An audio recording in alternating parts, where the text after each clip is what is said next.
하나님은 나오미와 룻을 돌보아 주셔서 룻이 보아스의 밭에서 많은 곡식을 얻게 하셨습니다. 나오미는 그 풍성한 양식을 보면서 하나님께서 더 큰 은혜를 우리에게 주시겠구나라는 생각을 갖게 되었고 그 은혜를 갈망하게 되었습니다. 더 큰 하나님의 은혜는 안식할 곳이었습니다. 룻기 3장 1절을 보겠습니다. 룻의 시어머니 나오미가 그에게 이르되 내 딸아, 내가 너를 위하여 안식할 곳을 구하여 너를 복되게 하여야 하지 않겠느냐. 이 안식할 곳을 히브리어로 마노하라고 합니다. 이 마노하라는 단어가 참 중요한데요. 뜻은 평안, 안식, 쉴 수 있는 곳, 안식처라는 뜻입니다. 그러니까 나오미는요, 룻이 일용할 양식을 얻는 것을 넘어서 평생 안식할 곳, 마노하를 구하기를 하나님께 결정을 하죠. 그래서 하나님, 우리 룻에게 마노하, 안식처를 주시옵소서 기도한다는 거예요. 당시, 지금은 아닙니다. 오해하면 안 돼요. 당시에 여성들에게 있어서 마노하, 안식처는 누구였을까요? 네, 남편이었습니다. 믿어지시죠? 네, 믿으셔야 됩니다. 남편이 안식처였어요. 남편이 일찍 떠나지 않습니까? 그러면 남편이 일찍 떠나면 누가 안식처가 되는 거예요? 자녀가 안식처가 되는 것입니다. 그런데 지금 나오미와 룻은요, 남편도 없습니다. 자녀도 없습니다. 그들에게는 마노하, 안식처가 없었죠. 베들레헴으로 돌아왔을 때에 나오미는 자부 룻이 다시 결혼해서 안식처, 남편을 얻을 것이라고는 상상도 하지 못했습니다. 왜냐하면 이방 여인과 누가 결혼을 하겠어요. 근데 오늘 말씀의 제목, 양식을 넘어 안식으로 정하였는데요.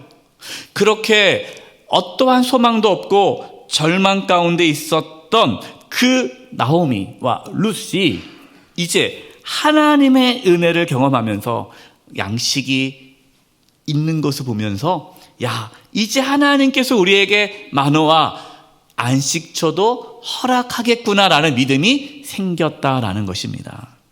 오늘 말씀의 제목대로 저와 여러분도 양식을 넘어 안식으로 들어가는 은혜가 있기를 바랍니다. 양식이 필요 없다는 것은 아니에요. 양식이 필요하죠. 하지만 양식이 우리의 신앙의 궁극적인 이유가 되지는 않습니다. 우리의 신앙의 궁극적인 이유는 구원과 안식이죠. 물론 요즘 시대에 양식을 얻기 위해 교회에 나오는 분은 없을 거예요. 이 자리에 계신 분 중에 오늘 양식을 얻기 위해 오신 분은 없습니다. 왜냐하면 오늘 점심을 안 주기 때문에 교회에서.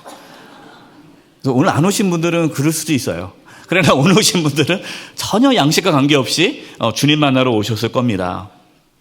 그러나 우리는 이 땅에서 누릴 수 있는 어떠한 복을 얻기 위해 신앙생활을 할 수 있습니다. 신앙생활을 하는 이유를 조사해 봤더니 1위, 그 1위가 뭐냐면 마음의 평안을 얻기 위해서 신앙생활을 한다는 대답이 제일 많았어요. 우리 사랑하는 성도 여러분들의 신앙의 이유는 무엇입니까? 풍성한 물질의 축복을 얻기 위해서 나오십니까? 건강하기 위해서요? 자녀가 잘 되기 위해서요? 마음의 평안을 얻기 위해서요? 물론 그것도 중요합니다. 필요 없는 게 아니에요. 하나님은 우리의 필요를 아시고 그 필요를 채워 주십니다. 그러나 궁극적으로 우리가 구해야 할 은혜는 양식이 아니라 안식이라는 말씀이에요. 그러면 우리의 안식처는 누굴까요? 남편이 아닙니다. 아내가 아닙니다. 자녀가 아닙니다. 우리의 궁극적인 안식처는 예수님이십니다. 마태복음 11장 28절에 수고하고 무거운 짐진 자들아 다 내게로 오라 내가 너희를 쉬게 하리라. 예수님께서 말씀하셨어요. 오직 예수님만이 우리를 쉬게 해줄 수 있습니다. 예수님만이 우리의 안식처가 되십니다. 예수님만이 우리의 만호가 되시는 거죠. 그러나 사람들은 예수님을 만호와 안식처로 여기지 않았습니다. 예수님을 구하는 것이 아니라 예수님께서 베푸시는 그 기적을 통한 양식을 구했습니다. 오병이어 기적이 일어났을 때에 수많은 사람들이 예수님을 찾아왔습니다. 예수님께서 이렇게 말씀하셨어요. 요한복음 6장 26절 27절이에요. 예수께서 대답하여 이르시되 내가 진실로 진실로 너에게 이르노니 너희가 나를 찾는 것은 표적을 본 까닭이 아니요 떡을 먹고 배부른 까닭이로다. 그러면서 중요한 말씀하셨어요. 썩을 양식을 위하여 일하지 말고 영생하도록 있는 양식을 위하여 하라. 이 양식은 인자가 너희에게 주리니 인자는 아버지 하나님께서 인치신 자니라. 예수님은 사람들이 예수님께 나온 이유가 배부름을 얻기 위해라고 말씀하십니다. 예수님 당시 사람들의 관심은 먹을 거였어요. 대부분의 노동자들은 하루 먹고 하루 살았습니다. 그래서 일하지 않으면 굶는 거예요. 그래서 먹는 것이 그들의 가장 인생의 중요한 문제였습니다. 예수님께서 말씀하신 거예요. 썩을 양식을 위하여 나에게 찾아오지 말고 영생하도록 하는 양식을 얻기 위해 예수님께 나오라고 말씀합니다. 그 영생하도록 하는 양식이 무엇입니까? 구원이죠. 영생이죠. 그것이 안식입니다. 사랑하는 성도 여러분, 썩을 양식만을 구하면서 그곳으로 만족하면서 신앙생활을 하고 있습니까? 하나님 감사합니다. 그저 몸만 안 아프게 해주세요. 그냥 여유 있게 살아갈 수 있도록 좀 재정적인 복을 주세요. 우리의 자녀들이 좋은 대학 가고 좋은 직장 들어가고 결혼 잘해서 행복하게 살게 해주세요. 그거면 됩니다. 저는 그것만 만족합니다. 혹시 양식만 구하고 있습니까? 나오미처럼 양식을 넘어 안식의 은혜를 구할 수 있기를 바랍니다. 우리의 안식처이신 예수님을 구하시기 바랍니다. 예수님 안에서 참된 구원과 안식을 누릴 수 있기를 바랍니다. 나오미는요, 룻이 보아스 밭에서 풍성한 곡식을 얻었다는 소식을 들으면서 깨달았어요.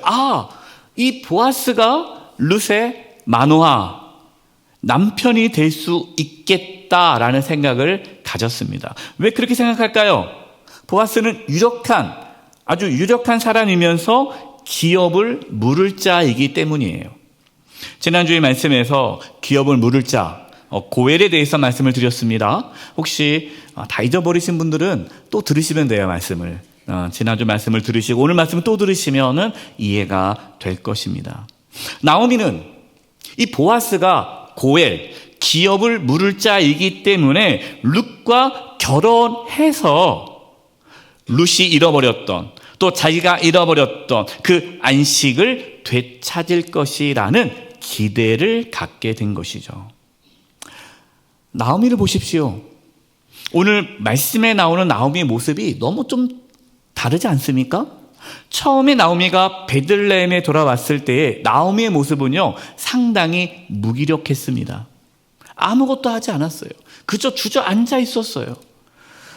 이제 자부인 룻이 시어머니에게 얘기합니다. 어머니, 제가 밖에 나가서 이삭을 주울 텐데 이삭을 주울 수 있는 밭에 가서 제가 조금이라도 한번 주워 오겠습니다. 그때 나오미가 뭐라고 말합니까? 그래, 그렇게 해라. 끝이에요. 아니, 룻이 그 지역을 어떻게 압니까? 그럼 본인 나서가지고 내가 한번 알아볼게. 연락해가지고 밭을 좀 해가지고 누구 밭이 이삭을 주울 수 있는지 좀 알아보고, 또 이삭을 줍는데 그거는 유대법이잖아요. 그 유대법에 의한 이삭을 줄 수 있는 거는 뭔가 그래도 좀 방법을 좀 알 수 있지 않겠습니까? 그럼 며느리한테 이렇게 하고 저렇게 하고 이렇게 해야 된다라고 좀 자세하게 설명을 해야 되잖아요. 아무것도 하지 않아요. 그래, 갔다 오려면 갔다 와. 난 모르겠다. 무기력하게 있는 거예요.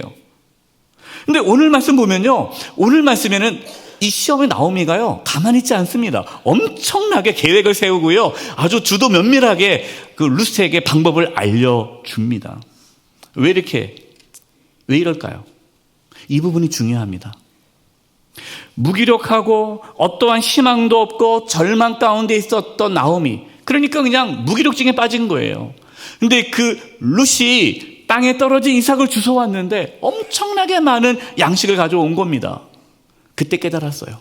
아, 하나님이 우리를 버리지 않았구나. 하나님의 은혜가 임하는구나. 사랑하는 성도 여러분, 혹시 여러분 중에 절망과 낙심 가운데 포기하신 분 계십니까? 주저앉아 계신 분 계십니까? 무기력하게 있는 분 계십니까? 아, 나 이제 모르겠어. 나는 귀찮아. 만사가 귀찮아. 아무것도 안 할래 하고 누워 계신 분 계십니까? 하나님의 은혜가 임하여서 일어설 수 있기를 바랍니다. 나오미가 그 무기력에서 일어나가지고 새로운 또 다른 하나님의 은혜를 갈망했듯이 우리의 삶 가운데 찾아오는 하나님의 은혜를 갈망하는 저와 여러분 되기를 바랍니다. 얼마나 멋져요. 나오미는요, 타작 마당에서 이제 보리를 까부리는 날에 룻이 보아스를 은밀하게 만나서 기업 물을 자의 책임을 질 것을 요구하라고 하죠. 주도 면밀합니다. 그러면서 구체적인 방법을 알려주는데요. 룻기 3장 3절 4절 말씀을 제가 표준 세번역으로 읽어드리겠습니다. 왜냐하면 이것이 더 와닿는 것 같아요. 읽어드릴게요. 너는, 지금 나오미가 자부에게, 룻에게 얘기하는 거예요. 너는 목욕을 하고 향수를 바르고 고운 옷으로 몸을 단장하고서 타작마당으로 내려가거라. 그 사람이 누구예요? 보아스죠. 보아스가 먹고 마시기를 마칠 때까지 너는 그 보아스가 눈치채지 못하도록 조심하여야 한다. 이걸 은밀하게 하라는 거예요. 4절, 참 충격적인 얘기를 합니다. 그가 잠자리에 들 때에 너는 그가 눕는 자리를 잘 보아두었다가 다가가서 그의 발치를 들치고 누워라. 그러면 그가 너의 할 일을 일러줄 것이다. 여러분 상상이 됩니까? 이 장면이? 여러분 상상하는 그 장면이 맞아요. 맞아요. 생각해보세요. 이게 얼마나 도발적인 행동입니까? 참 부끄럽고 남사스러운 행동이에요. 시어머니 그걸 시키는 거예요, 자부한테. 여러분, 룻은요, 시어머니의 말씀에 불순종할 수 있어요. 아니, 어머니, 이게 남사스럽게 이게 뭡니까? 누가 보면 어떡할 거예요? 그리고 또 보아스가 그 룻에게 막 면박을 주면 어떡하겠어요? 그럼 창피해서 동네 다닐 수가 없어요. 여자로서 자존심 상할 거 아닙니까? 이렇게 얘기할 수 있잖아요. 어머니, 저 결혼 안 할래요. 이렇게까지 해야 돼요? 정말 너무 수치스러워요. 어떻게 저한테 그걸 요구할 수 있어요? 하지만 룻은 순종하였습니다. 룻기 3장 5절이에요. 룻이 시어머니에게 이르되 어머니의 말씀대로 내가 다 행하리이다. 어떻게 보면요, 상당히 비상식적이고 비윤리적인 방식처럼 보이는데 왜 룻은 시어머니의 말씀에 순종했을까요? 룻도 하나님의 은혜를 사모했기 때문입니다. 룻이 단지 이 보아스가 부유하니까, 돈이 많으니까 이 돈 많은 남자랑 결혼해가지고 한번 잘 살아보자, 그러한 마음으로 지금 보아스를 유혹하는 것이 아닙니다. 여러분, 오늘 말씀을 오해하면 안 돼요. 또 오늘 말씀에 은혜 받으셔가지고 야, 그래, 내가 원하는 것을 얻으려면 수단과 방법을 가리지 말라는구나, 그렇게 해석하시면 안 됩니다. 또 여러분의 그 자녀에게 결혼 안 하겠다고, 결혼 안 하고 있는 자녀들이 가가지고 야, 내가 은혜 받았다, 너 마음에 드는 사람이 있으면 그냥 집에 찾아가라. 몰래 들어가서 그냥 같이 있어라. 그럼 그가 다 알아서 할 거다. 여러분, 그러면 경찰서 갑니다. 그러면 안 돼요. 청년들이 또 이거 말씀 은혜 받아서 행동하면 안 됩니다. 나오미는 룻에게 보아스가 고엘이기 때문에, 기업을 물을 자이기 때문에 보아스를 남편으로 받아들인다는 것을 보여주라라는 것이죠. 룻이 단장하여서 또 보아스의 이불을 들고 그 발 아래 누웠습니다. 보아스가 자다가 뭔가 딱 밟히잖아요. 뭔가 느낌이 오잖아요. 깜짝 놀랐어요. 그래서 룻기 3장 9절입니다. 이르되 내가 누구냐 하니 대답하되 나는 당신의 여종 루시오니 당신의 옷자락을 펴 당신의 여종을 덮으소서. 이는 당신이 기업을 물을 자가 됨이니이다. 옷자락을 펴서 덮다라는 이 표현은요, 청혼을 말하는 거예요. 지금 루시 보아스에게 청혼하는 거예요. 여자가 남자에게 청혼하는 거예요. 그 이유가 뭡니까? 당신이 기업을 물을 자입니다. 그러니 나를 아내로 받아주세요. 보아스가 이렇게 대답합니다. 룻기 3장 10절입니다. 이걸 표준 3번을 읽어드리겠습니다. 보아스가 룻에게 말하였다. 이봐요 룻, 그대는 주께 복받을 여인이요, 가난하든 부유하든 젊은 남자를 따라 감직한데 그렇게 하지 않으니 지금 그대가 보여준 갸륵한 마음씨는 이제까지 보여준 것보다 더욱 값진 것이요. 참 보아스가 멋진 남자죠. 룻의 이런 도발적인 행동을 책망하거나 거부하지 않고요, 칭찬합니다. 왜 그럴까요?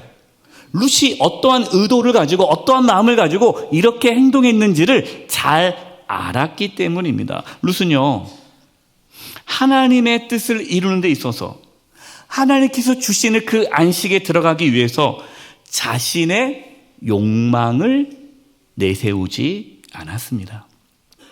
룻은 충분히 자신이 원하는 젊은 남자를 찾을 수 있죠. 그러나 그렇게 하지 않고요, 기업을 물을 자를 찾은 거예요.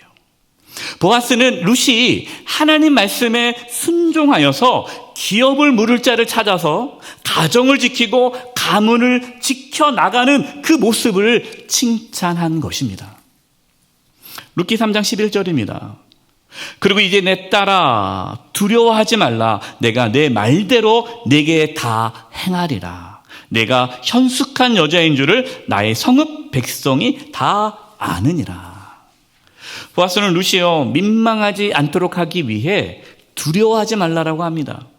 그리고 룻의 마음을 헤아려 줬습니다. 룻이 현숙한 여자라는 것을 모든 사람이 다 알고 있다라고 얘기해 줬어요. 네가 지금 행동한 그것이 오해할 수 있겠지만 나는 이해한다. 네가 현숙한 여인이라는 것을. 보아스는요, 이 룻의 청혼을 받아준 거죠. 그러나 지금 보아스는요, 기업을 물을 그 친족 중에 한 사람인데 더 가까운 친족이 있었어요. 그러니까 그 가까운 친족이 더 우선권이 있습니다. 지난주에 말씀드렸잖아요. 이 고엘 제도가 있지만 실제로 그렇게 하는 친족이 없다고. 왜요? 자기에게 손해잖아요. 그러니까 손해 보려고 안 하는 거예요. 고엘 제도가 있지만 사람들이 그걸 자꾸만 회피합니다. 그러나 절차대로 얘기하는 거예요. 나보다 먼저 이 책무를, 이 의무를 감당할 친척이 있기 때문에 내가 내일 물어보겠다.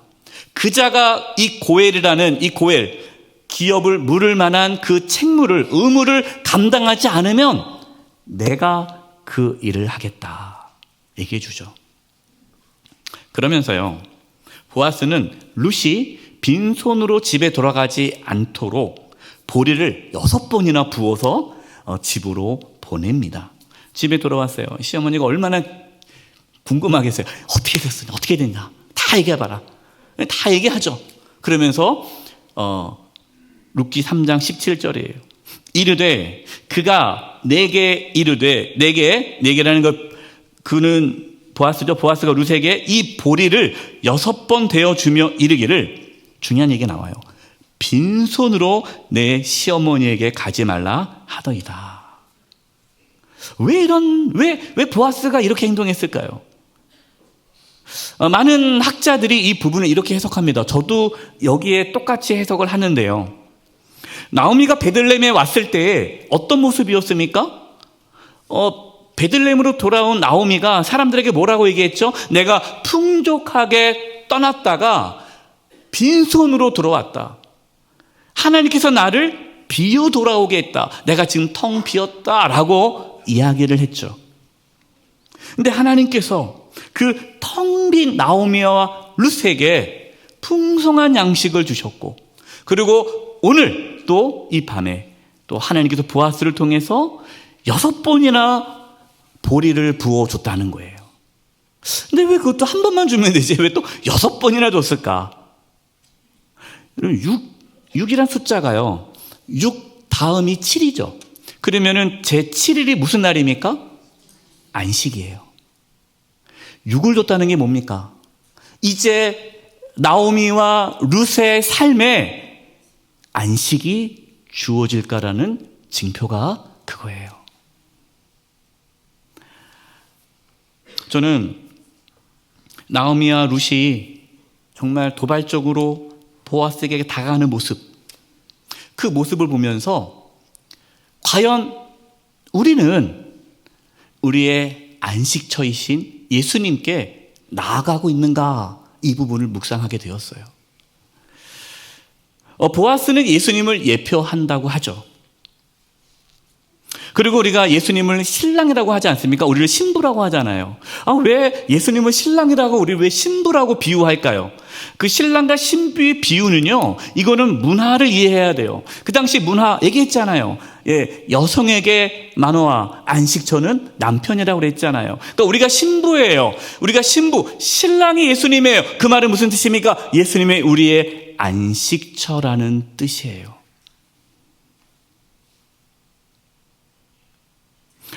보아스가 기업을 물을 자라는 것을 나오미가 알았습니다. 룻도 알았습니다. 그러나 보아스가 기업을 물을 자라는 것을 아는 것으로 끝나면 아무것도 이루어지지 않아요. 그렇잖아요. 보아스가 기업 물을 자예요. 고엘이에요. 가만히 있으면 보아스가 알아서 기업을 물어줄까요? 안 그래요. 요청을 해야 되는 거예요. 간구를 해야 되는 거예요. 요구를 해야 되는 거예요. 예수님이 우리의 구원자이십니다. 예수님이 우리의 안식처가 되십니다. 그거를 안다고 해서요, 우리의 삶에 실제로 그 안식이 경험되는 것은 아니에요. 룻이 그 모든 장애와 그 모든 어려움을 극복하고 보아스에게 갔던 것처럼 저와 여러분도 모든 장애를 뛰어넘고 예수님께 나아갈 수 있기를 바랍니다. 12년 동안 혈루증을 앓은 여인이요, 온몸에 힘이 다 빠졌죠. 예수님의 얘기를 들어요. 근데 예수님을 만나러 갑니다. 그것이 쉽지 않은 일이잖아요. 혈루증 12년 동안 병을 앓았습니다. 일어설 힘도 없어요. 걸어갈 힘도 없어요. 그러나 수많은 인파가 모여있지만 그 인파를 헤치고 예수님의 옷자락을 만졌을 때에 그 여인은 예수님의 구원을 경험하게 되었습니다. 가만히 있으면요, 아무것도 일어나지 않아요. 슬기로운 5 처녀, 그 신부는 기름을 준비하며 신랑을 맞이했습니다. 그래서 신랑을 만나게 되었죠. 사랑하는 성도 여러분, 우리는 신랑 되신 예수님을 만나야 합니다. 어떻게 하면 우리가 신랑 되신 예수님을 만나서 정말 예수님 안에서 실제적인 안식을 누릴 수 있을까요? 예수님이 포도나무고 우리는 그 예수님의 포도가지라고 말씀을 하셨죠. 우리가 예수님 안에 거할 때에 풍성한 열매를 맺을 수 있습니다. 이 풍성한 열매가 안식이고 참된 평안이죠. 그럼 예수님 안에 거한다는 게 뭘까요? 요한복음 15장 7절입니다. 너희가 내 안에 거하고 내 말이 너희 안에 거하면 무엇이든지 원하는 대로 구하라. 그리하면 이루리라. 우리가 예수님 안에 거한다는 게 뭡니까? 지금 이 룻이 보아스의 그 집에 들어가서 이불 함께 같이 누워 있잖아요. 그럼 아주 적극적으로 지금 그렇게 나에게 안식을 달라고 나아간 것처럼 우리도 예수님 안에 거하기 위해 몸부림쳐야 한다는 거예요. 예수님 안에 거한다는 것은요, 예수님의 말씀 안에 거한다는 겁니다. 하나님의 말씀을 내가 사모하고 그 말씀을 내가 읽고 듣고 배우고 묵상할 때에, 내 안에 하나님 말씀이 있을 때에 우리는 예수님 안에 거하게 되는 거예요. 2주 전인가요? 어떤 성도와 상담을 하는데 하나님에 대한 이렇게 이해가 되지 않는 부분이 있다는 거예요. 하나님은 어떻게 이런 분이냐? 어떻게 하나님이 살아계시다는데 왜 죄 없는 그 어린아이가 학대를 받고 고통을 받느냐? 그러니까 이 사회의 그런 구조적인 악을 보면서 하나님이 살아계시다면 어떻게 그럴 수가 있느냐라고 저한테 질문을 하더라고요. 제가 너무 좋은 질문이라고 했습니다. 그러면서 이렇게 얘기했어요. 그런데 성경은 읽으세요? 성경은 안 읽는데요. 하나님 말씀은 안 읽었대요. 제가 숙제를 내줬습니다. 이제 그렇다면 오늘부터 성경을 읽으십시오. 2주 지났는데 아직 확인을 안 해봤어요. 네. 하나님의 말씀을 읽지도 않고 기도도 하지 않고 수요사경에 지금 철로역정 하고 있는데요. 너무 좋다라고 말씀을 해도 하지도 않고 아무것도 안 하고 그저 뭐만 있는 거예요? 하나님께서 은혜 주시겠지. 가만히 있는 거예요. 움직이지 않아요. 여러분 그러면 아무것도 이루어지지 않아요. 구하지 않으면 아무것도 얻을 수가 없어요. 예수님은 우리를 만나기를 원하십니다. 기다리고 계십니다. 여러분 오늘 말씀을 붙잡고 주님께로 나아가시기 바랍니다. 오늘부터 하나님 말씀을 읽으시고 기도하시고 사모하시고 간절히 구하십시오. 누구든지 수고하고 무거운 짐이 다 내게로 오라. 내가 너희를 쉬게 하리라. 예수님께 가지 않으면 쉼을 얻을 수 없습니다. 많은 성도님들이 똑같이 교회를 나와요. 똑같이 신앙생활을 해요. 근데 어떤 분들은 예수님 안에서 참된 안식을 누립니다. 구원의 기쁨을 누립니다. 그런 어떤 성도님들은 양식조차 얻지 못하고 그냥 피폐한 삶을 살아갑니다. 그 이유가 뭘까요? 그 차이가 뭘까요? 한 분은 룻처럼 보아스를 만나기 위해 모든 것을 무릅쓰고 가는 거예요. 예수님 만나기 위해 시간을 들이고 열정을 들이고 간구하는 거예요. 그 차이예요. 하나님은 살아계십니다. 예수님은 살아계십니다. 지금도 예수님은 우리를 기다리고 계십니다. 주님께 달려감으로써 세상이 줄 수 없는 참된 안식, 양식을 넘어 안식으로 들어가는 저와 여러분 되기를 바랍니다. 또 우리와 우리 교회가 세상의 안식처, 만호화가 되기를 바랍니다. 절망과 고통과 슬픔 가운데 있는 그들의 안식처가 우리 교회가 될 수 있기를 소망합니다. 이 은혜가 저와 여러분 가운데 있기를 주님의 이름으로 축원드립니다. 기도하겠습니다. 하나님 아버지, 우리의 참된 안식처 되신 주님께 나아가기를 원합니다. 하나님의 말씀 안에 거하기를 원합니다. 우리 사랑하는 성도님들, 양식을 넘어 안식으로 나아가는 은혜가 있게 하여 주시옵시며, 우리 교회가 이 세상의 안식처 만호화가 되게 하여 주시옵소서. 예수님의 이름으로 기도드립니다. 아멘.